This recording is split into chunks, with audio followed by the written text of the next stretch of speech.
Alof, stólarnir í undanúrslitum í bikar, sýndu þeim ekki gefin þetta stólalið?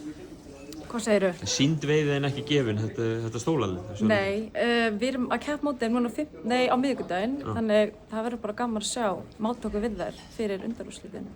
Ég veit að hverju svona gengur upp og ofan hjá okkur á þessu tímabili, en svona og oftar en ekki sýnt að ég meina þið eru eitt af betri liðum landsins. Hvað þarf að gerast til þess að þið náið að komast á smá rönn inn í þessa bikavíku?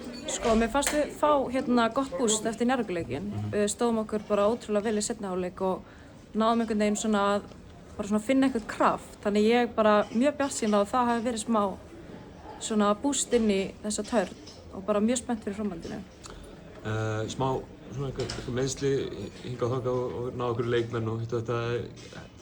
Emily Hesseldal, hún komin í hópinn núna aftur eða hvernig verður? Já, hún byrjuð að æfa en ég eiginlega get bara ekki sagt skilurðu hvort hún verði með eða ekki, það þarf bara að koma í ljós.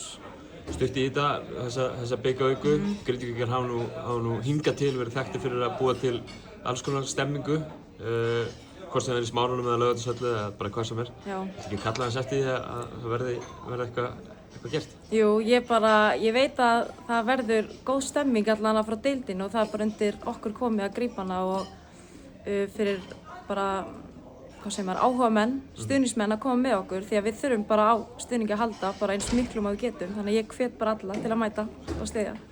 Kærar þakkir og gangi ykkur vel. Takk.